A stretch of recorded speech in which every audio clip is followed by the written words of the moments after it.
குயவர்பாளையம் செல்வ முத்துக்குமாரசுவாமி கோவிலில் 5ஆம் ஆண்டு கந்தசஷ்டி சூரசம்ஹார விழாவில் திமுக தலைமை பொதுக்குழு உறுப்பினர் JVS ஆறுமுகம் தனது குடும்பத்துடன் கலந்து கொண்டு சுவாமியை வழிபட்டார். புதுச்சேரி குயவர்பாளையம் முத்து விநாயகர் வள்ளி தேவசேன சமேத செல்வமுத்து குமாரசுவாமி கோவிலில் 5ஆம் ஆண்டு கந்தசஷ்டி சூரசம்ஹார விழா திருக்கல்யாண உற்சவ விழா கடந்த 21ஆம் தேதி கணபதி ஹோமம் விக்னேஸ்வர பூஜையுடன் தொடங்கியது. தொடர்ந்து காப்பு கட்டுதல் நடைபெற்று ஹோம பூஜைகள் நடைபெற்றது. நேற்று 5ஆம் நாள் ஹோம பூஜைகள் நடைபெற்று சுவாமி திருக்கல்யாண முகூர்த்த கால் நடுதல் விழா நடைபெற்றது. தொடர்ந்து ஸ்ரீ பராசக்தியிடமிருந்து வேல் வாங்குதல் நிகழ்ச்சி நடைபெற்றது.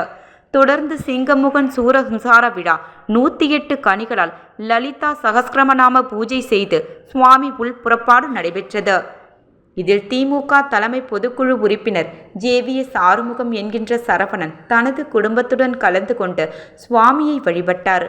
முன்னதாக சுவாமிக்கு சிறப்பு பூஜைகள் செய்யப்பட்டு மகா தீபாராதனை காட்டப்பட்டது. இதில் திரளான பக்தர்கள் கலந்து கொண்டனர். மேலும் 28ஆம் தேதி திருக்கல்யாண விழாவும் 29ஆம் தேதி மஞ்சள் நீரோட்டு விழாவும் 30ஆம் தேதி மூஞ்சல் உற்சவமும் நடைபெற உள்ளது.